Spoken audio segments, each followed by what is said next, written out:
Hi, this is Kelly Chase and this is History Detective, and today I want to talk about a 19th century made-up disease that supposedly affected women called bicycle face. Before we launch into the fictitious symptoms of bicycle face, we need to explore what life was like for women at the time. When searching through the National Library of Australia's incredible Trove website, in the newspapers of the 1890s, I kept seeing references to a woman called Mrs. Grundy, or Mother Grundy, who seemed to be very judgmental of this scandalous cycling behaviour. It turns out that Mrs. Grundy was also made up. You see, journalists of the time could evoke her name to show that they disagreed with the contemporary fashion. They would cry, "What would Mrs. Grundy say?" In most cases, her name was used to show a kind of edgy journalism, showing the perspective of the modern thinking society who laughed in the face of the old fusspot Mrs. Grundy. The opening line of an article called Bicycling for Women, written by a doctor's wife,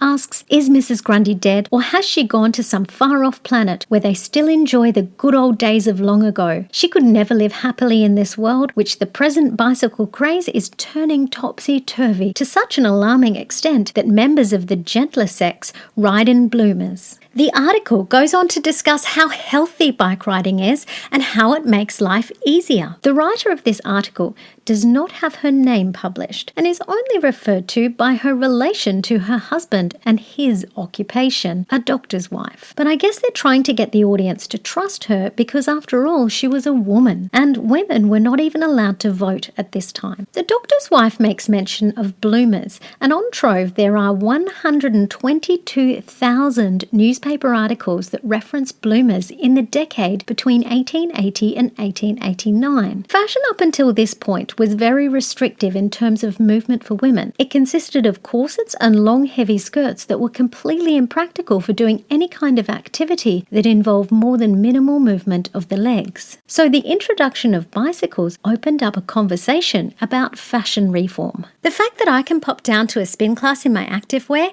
is all thanks to the brave ladies of the 80s.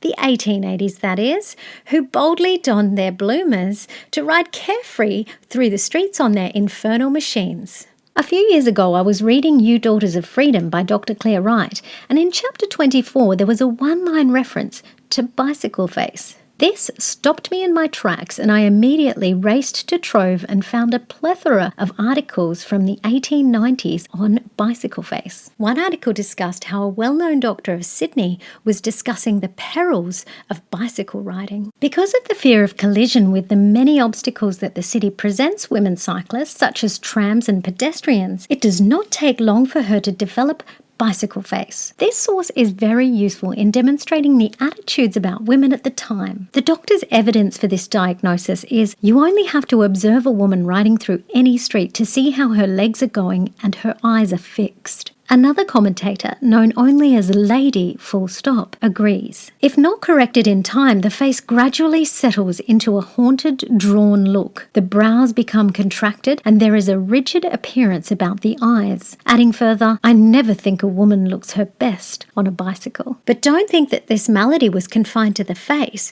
The more you rode, the more that other parts of your body could become afflicted. Your hands could even become infected. The bicycle hand is a thing of ugliness and horror forever. The distinctive features of this hand are stated to be it becomes flattened, bulges out at the sides, gets lumpy and out of shape, and the fingers all become crooked. You also had to take care that your feet didn't become afflicted. One article proclaims, "Watch one next time she dismounts. You will see her pigeon-toeing and leaving crow tracks upon the dust of the road." Of course, not all newspaper articles were against women riding a bike. Many recognised the ridiculousness of these claims. Several were touting the health benefits of riding a bike. "Let women cultivate health," says a high medical authority, "and men will value them more." He does go on to describe how attractive it is, as the bicycle girl flits by him, her trim ankles glancing in the sunlight and her fine figure poised in graceful equilibrium. Nothing like a hint of trim ankle in the sunlight. But what's the big deal about girls on bikes? Bicycles represented freedom for women, and that in turn represented feminist ideals. Before bicycles became popular, if you were a woman and wanted to travel, your options were very limited: walking, a carriage, or on horseback. If an upper-class woman was to go outside, she would probably be chaperoned. But the bicycle enabled women to get out into the world and experience freedom. Not only that, it was a catalyst for women's dress reform.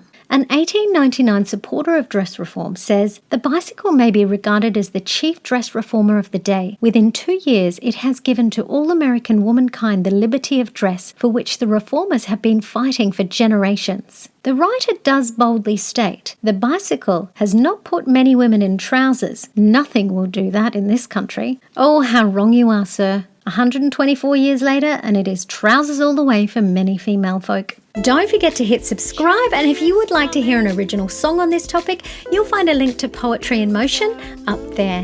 And in the description below, you'll find a link to my website where you'll find a list of references and links to teaching resources. This is Kelly Chase, on the case. I would like to acknowledge the traditional owners of the land on which this video is being recorded today. I pay my respects to the elders and knowledge holders past, present and emerging.